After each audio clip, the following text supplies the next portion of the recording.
Lotus reality and agro farming వారు premium farm land projects మన పొలం ఫేజ్ 1, 2 మరియు 3 కంప్లీట్ చేసుకొని మన పొలం phase 4 Wasar village at Narayana Khed లో ఆగస్టు 15 ఇండిపెండెన్స్ డే రోజు గ్రాండ్ లాంచ్ చేయడం జరుగుతోంది.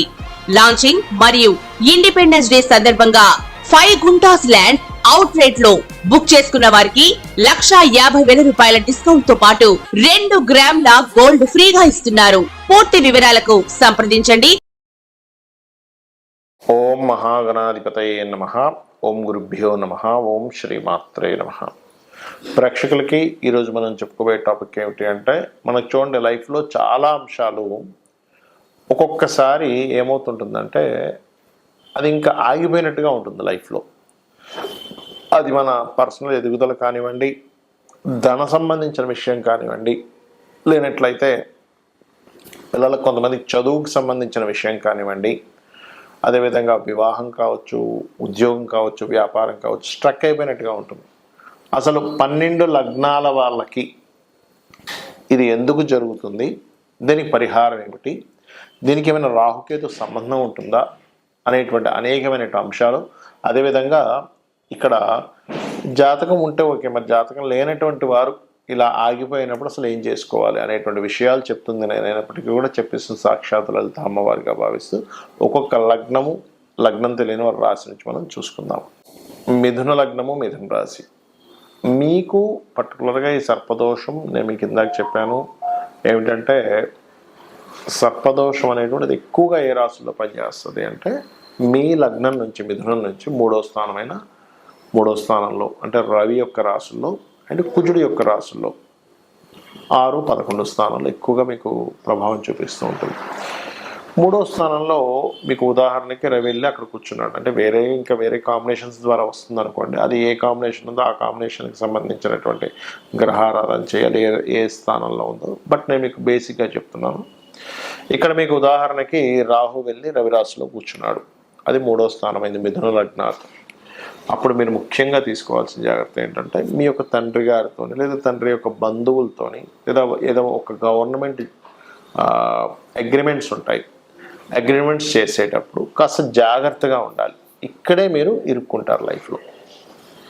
అలాగే అంటే ఒక్కొక్కసారి కొంతమందికి అది 4వ స్థానం అయింది అనుకోండి, అప్పుడు ఎడ్యుకేషన్ మీద చూపిస్తుంది. అయితే ఇక్కడ ఇంకొక విషయం ఏంటంటే, ఈ రాహు వెళ్ళి వృశ్చిక రాశి అంటే మీ లగ్నాత్ 6వ స్థానంలో ఉన్నాడు. అప్పుడు అప్పులు ఇవ్వడం ద్వారా ఇరుక్కుంటారు. లాంగ్ టర్మ్ అప్పు ఏదో ఎవరో తీసుకుంటారు, లేకపోతే ఇంకొక వేరే వాళ్ళ అప్పు కోసం వెళ్ళినప్పుడు మీరు మధ్యవర్తిత్వంగా ఉండి వాళ్ళకి ఇప్పించి మీ యొక్క హామీ మీద తర్వాత వాళ్ళు ఎగ్గొట్టడం వల్ల మిమ్మల్ని ఇబ్బంది పెట్టడం, ఇటువంటివి ఎక్కువగా జరుగుతాయి. అదేవిధంగా రాహు కనుక ఏకాదశంలో ఉన్నాడు అనుకోండి, అంటే 11th హౌస్లో ఉన్నాడు అనుకోండి. 11th హౌస్లో ఉన్నప్పుడు ఏమవుతుందంటే, సర్వసాధారణంగా మీకు సర్వసాధారణంగా రాహు 6, 11 స్థానాలు మంచివని చెప్తారు, అందులో ఎటువంటి డౌట్ లేదు. కానీ కొన్ని లగ్నాలకి అది మంచి చేస్తూ ఒక తీవ్రమైనటువంటి విషయాన్ని కూడా ఇస్తూ ఉంటుంది. 6వ స్థానం సహజంగా రాహు కానీ కుజుడు కానీ కొన్ని పాపగ్రహాలకి ఏం చెప్తారు ఏమంటే, 6వ స్థానంలో పాపగ్రహాలు అంటే పరాక్రమం ఎక్కువ ఉంటుంది, శత్రునాశనం 100% అందులో డౌట్ లేదు. అందులో పర్టికులర్గా కుజుడు, రాహు లాంటి గ్రహాలు మరింత శత్రునాశనాన్ని ఇస్తాయి.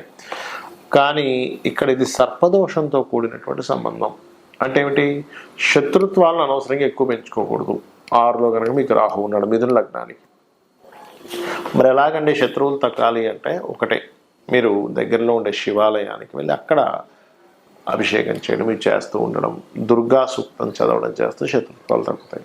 మరి లాభంలో ఉన్నాడు అంటారు, మంచిది అంటారు కదా, మరి ఇక్కడేమో సర్పదోషం కూడా ఉంది అంటే ఒకటే గుర్తుపెట్టుకోండి, మీకు లాభాలు వస్తాయి. ఎలా వస్తాయి? విదేశీ సంబంధంగాను, కొన్ని యాప్స్ మూలంగాను, లేదా ఆన్లైన్ ద్వారా మీరు చేసే బిజినెస్ వల్ల వస్తాయి, అందులో ఎటువంటి డౌట్ లేదు. కానీ ఇది కుజుడు యొక్క రాశుల్లో ఉన్నందుకు మీరు చేసే బిజినెస్లో తొందరపాటు నిర్ణయాలు, అగ్రెసివ్ నిర్ణయాలు ఎప్పుడైతే తీసుకుంటారో అక్కడ మీకు ఇబ్బంది అనేటువంటిది క్రియేట్ అవుతుంది. అంటే ఇక్కడ మీరు అర్థం చేసుకోవాల్సింది ఏమిటంటే, బిజినెస్లో ఉన్నాము, సహజంగానే మిథున లగ్నం అంటేనే బిజినెస్ ఉంటుంది, కొంచెం బాగా తెలివితేటలుగా ఉంటారు. కానీ లాభరాహు అగ్రెసివ్ ఫైరీ సైన్లో ఉండేటువంటి రాహు ఇచ్చే రిజల్ట్ ఏమిటంటే, అటువంటి రిజల్ట్ ఇవ్వడం ద్వారా అది ఇబ్బంది అనేటువంటిది కలుగుతుంది. మరి దీనికి ఏం చేయాలి? ఎప్పుడైనా ఒకటే గుర్తుపెట్టుకోండి, రాహు యొక్క ప్రభావం ఎక్కువగా ఉంది అంటే మీరు సర్పసూక్త పారాయణం చేయడము, లేనట్లయితే నరసింహస్వామి యొక్క ఆరాధన చేయడము, దుర్గా ఆరాధన చేయడము, రాహుకేతు దీపారాధన చేయడము, కాళహస్తి వెళ్ళడం, ఇవి చేయండి, అన్ని విధాలు బాగుంటుంది. చాలామందికి లగ్నం కానీ రాశి కానీ నక్షత్రం కానీ తెలియదు వాళ్ళకి, వాళ్ళు పుట్టినప్పుడు ఏ నక్షత్రం ఉందనేటువంటిది. మరి అలాంటి వాళ్ళు ఏం చేయాలి? ఇక్కడ మనకి వేదాల్లో చెప్పినటువంటి కొన్ని అద్భుతమైనటువంటి అంశాలు నేను మీకు ఇప్పుడు షేర్ చేస్తాను. ఎవరికైనా కానీ గుర్తుపెట్టుకోండి, బాగా అసలు ముందుకు కదలట్లేదు అన్నప్పుడు వాళ్ళు ముఖ్యంగా సర్పసూక్త పారాయణం, అగ్నిసూక్త పారాయణం చేసుకుంటుండాలి.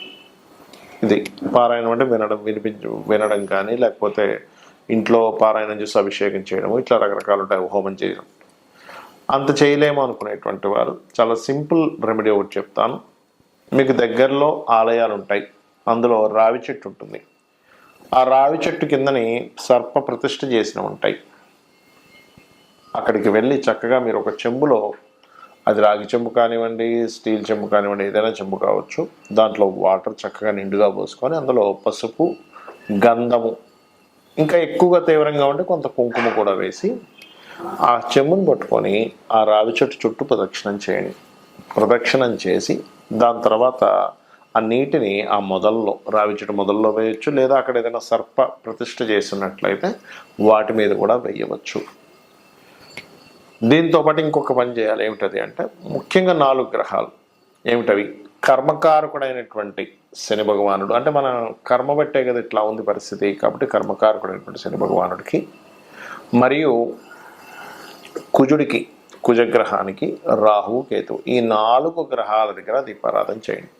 అలా కాదండి, నా పర్సనల్ చార్ట్ పరంగా ఇలా ఉంది కాబట్టి ఆ ఫలానా గ్రహానికి, that is different. Me personal chart ఉంటే మీ పర్సనల్ చార్ట్లో అసలు ఏ ప్లానెట్ అక్కడ రిజల్ట్స్ ఇస్తుంది, దానికి దానం చేయాలా, చాంటింగ్ చేసుకోవాలా, లేనట్లయితే దానికి సంబంధించినటువంటిది ఏదైనా ఫుడ్. కొన్నిసార్లు ఎలా ఉంటుందంటే, సన్ బాగా పాడైపోయాడు, ఎక్కువ గోధుమలు తింటుండడం వల్ల ఎక్కువ ఇబ్బంది వస్తూ ఉంటుంది. అట్లా ఒక్కోసారి రెడ్ కలర్స్ వేసుకోవడం వల్ల, ఆరెంజ్ కలర్స్ వేసుకోవడం వల్ల ఇబ్బంది వస్తూ ఉంటుంది. ఆ రకంగా ఏంటంటే, ఒక ప్లానెట్ పాడయ్యాడు అనుకోండి, మీ జన్మజాతకంలో చిన్న ఎగ్జాంపుల్ చెప్తాను, సన్ పాడయ్యాడు, orange colour dresses important works వెళ్ళినప్పుడు వేసుకోకండి. ఇప్పుడు ఎట్లా అంటే న్యాచురల్గా రెగ్యులర్గా వేసుకోవచ్చు. రెగ్యులర్గా ఇంట్లో తిరుగుతుంటాము, వేరే పనులకు వెళ్తుంటాం, అలాగే ఇంపార్టెంట్ అనే అగ్రిమెంట్, లేదా ఒక పెళ్లి చూపులు, లేనట్లయితే ఒక సంథింగ్ ఒక మాట్లాడుకోబోతున్నాం, ఒక డీల్ చేయబోతున్నాం, అలాంటప్పుడు సన్ పాడైతే ఆరెంజ్ వేసుకోకండి. అలాగే మూన్ పాడయ్యాడు, వైట్ కలర్ వేసుకోకండి. మార్స్ రెడ్ కలర్, మెర్క్యూరీ అంటే బుధుడు గ్రీన్ కలర్, మార్స్ అంటే కుజుడు, మెర్క్యూరీ అంటే బుధుడు.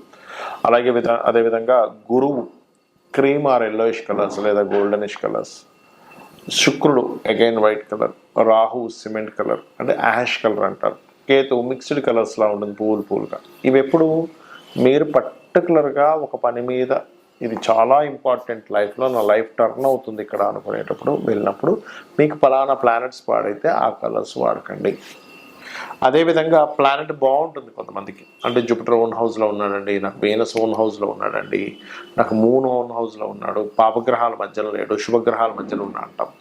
అలాంటప్పుడు ఇందాక నేను ఏవైతే అవాయిడ్ చేయమన్నానో ఆ కలర్స్ ఇంపార్టెంట్ టైంలో వేసుకోండి, అప్పుడు మీకు పాజిటివ్ జరుగుతుంది. ఇది పర్టికులర్గా గుర్తుపెట్టుకోండి.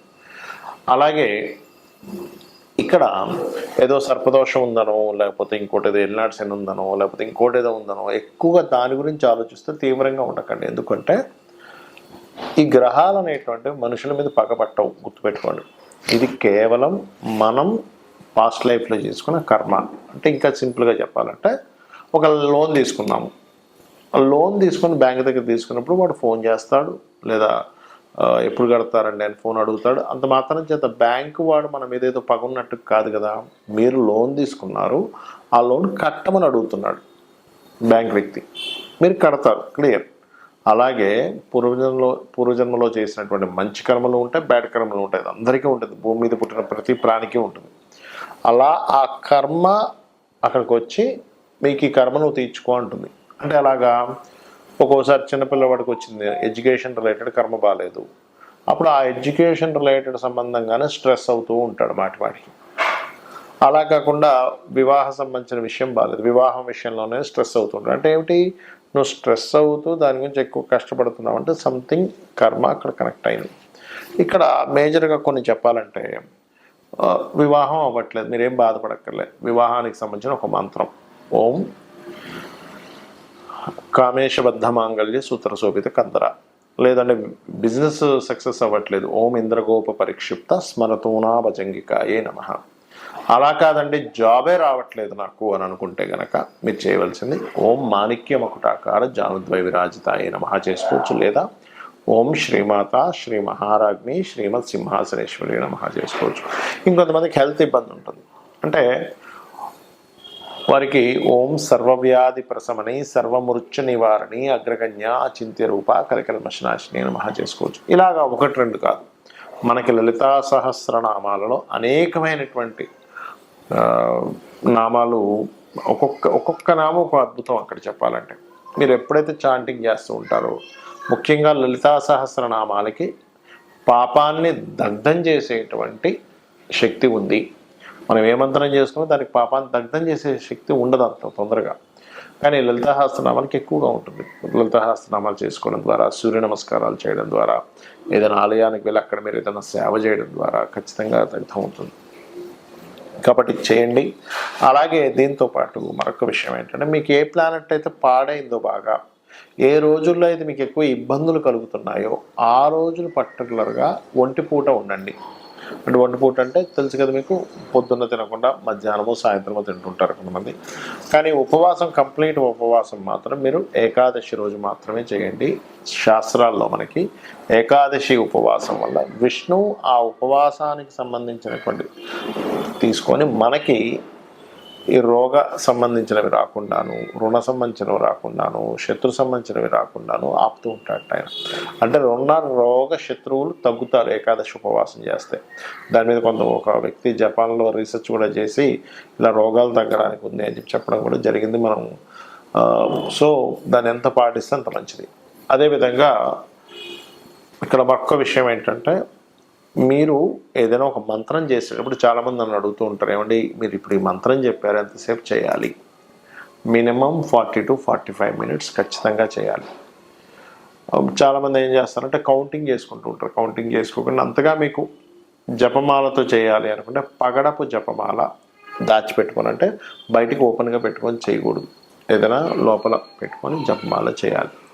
పగడపు మాలతో చేస్తే తొందరగా ఫలితం కూడా వస్తుంది జపమాల. సో ఇది చేయండి. మీకు పర్టికులర్గా మీరు ఏదైతే ఈ ఇబ్బందులతో ఉన్నారో ఆ ఇబ్బందులతో ఉన్నానని మాటిమాటికి చాంటింగ్ చేయకండి. ఈ ఇబ్బందుల నుంచి నేను ఈ రకంగా బయటపడతాను అని ఫీల్ అవ్వండి. ఇబ్బందులతో ఉన్న ప్రతి వ్యక్తి చేసే మెయిన్ మిస్టేక్ అదే, అమ్మో ఇబ్బందుల్లో ఎలాగ అనుకుంటారు కాదు. ఈ ఇబ్బంది ఇలా క్లియర్ అవుతుంది, ఈ మార్గంలో క్లియర్ అవుతుంది, నేను ఇంత మెంటల్గా ఇంత స్ట్రాంగ్గా ఉంటే క్లియర్ అవుతుంది, నేను ఈ దేవతా స్వరూపాన్ని పట్టుకుంటే అవుతుంది, నేను ఇంత వర్క్ చేస్తే అవుతుంది. ఈ పాజిటివ్ దీంట్లో వెళ్ళండి, ఖచ్చితంగా అన్ని విధాలు బాగుంటుంది. ఆ అమ్మవారి యొక్క అనుగ్రహం కూడా మీకు పరిపూర్ణంగా కలగాలని మనస్ఫూర్తిగా కోరుకుంటూ శ్రీమాత్రే నమః.